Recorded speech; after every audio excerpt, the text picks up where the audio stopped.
আসসালামু আলাইকুম, সবাইকে শুভেচ্ছা জানাচ্ছি আমি আমার আজকের রেসিপিতে। ইলিশের সিজনে আরও একটি মজার রেসিপি আপনাদের তৈরি করে দেখাবো। আজকে আমি ইলিশ মাছ দিয়ে ইলিশের ঝুরি ভুনা করব। আর এই ঝুরি ভুনাটা গরম ভাতের সাথে খেতে ভীষণ ভালো লাগে, আর খুব সহজেই কিন্তু আপনারা এই রেসিপিটি তৈরি করে নিতে পারবেন। তো আশা করছি আমার আজকের রেসিপিটি আপনাদের ভালো লাগবে। তাহলে চলুন কথা বাদ দিয়ে চলে যাই মূল রেসিপিতে। তো ইলিশের ঝুরি ভুনা করার জন্য আমি এখানে একটি ইলিশ মাছ নিয়েছি। ইলিশ মাছের মাথাটা বাদ দিয়ে আমি ইলিশ মাছের বডির অংশ আর লেজের অংশটা নিয়েছি। তো ইলিশের আঁশ পরিষ্কার করে নিয়েছি। এরপর মাছটাকে ভালো মতো পরিষ্কার করে ধুয়ে নিয়েছি। তো এখন মাছটাকে সেদ্ধ করতে দিব, তো এই জন্য এর মধ্যে সামান্য পানি দিয়ে দিলাম।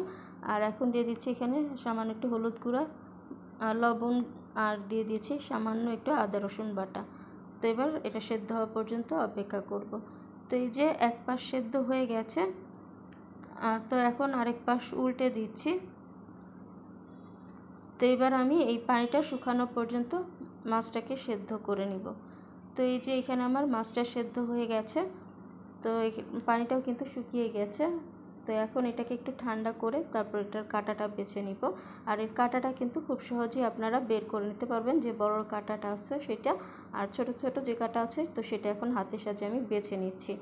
তো এই ঝুরি ভুনাটা করতে কিন্তু আপনারা চাইলে যে মাছটা একটু নরম হয়ে গেছে বা একটু গন্ধ হয়ে গেছে, তো সেই মাছটা দিয়েও কিন্তু আপনারা এই ঝুরি ভুনাটা করতে পারবেন। যদি আমি এখানে আস্ত ভালো একটা ইলিশ মাছ নিয়েছি। তো এই যে এখন আমি মাছের কাঁটাটা বেছে নিচ্ছি। তো এখানে আমি মাছের কাঁটাগুলো বেছে নিয়েছি। আর এর মধ্যে যেহেতু আগে একটু সামান্য হলুদ আর লবণ দিয়ে সেদ্ধ করে নিয়েছিলাম, তো এখন আমি এটা রান্না করার জন্য চলে যাচ্ছি।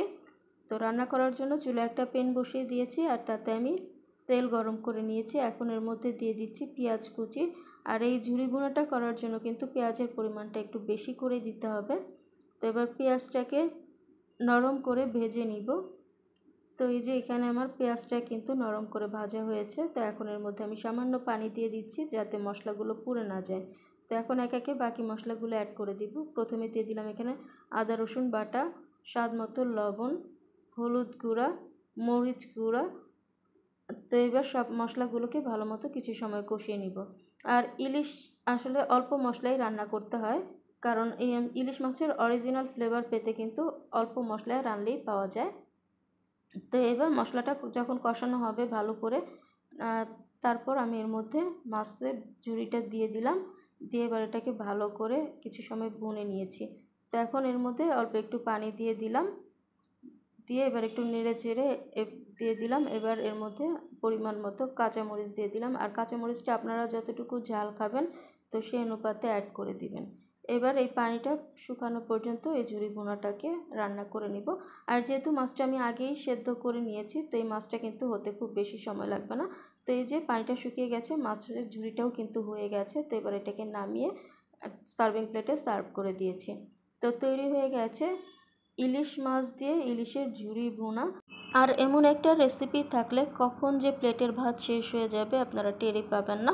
তো আশা করছি আমার আজকের এই রেসিপিটি আপনারা অবশ্যই বাসায় একবার তৈরি করে খেয়ে দেখবেন। আশা করছি আপনাদের ভালো লাগবে। যদি ভালো লাগে তাহলে অবশ্যই আপনার ফ্রেন্ডস অ্যান্ড ফ্যামিলির সাথে শেয়ার করবেন। তাহলে আজকে এই পর্যন্তই। আল্লাহ হাফেজ সবাইকে।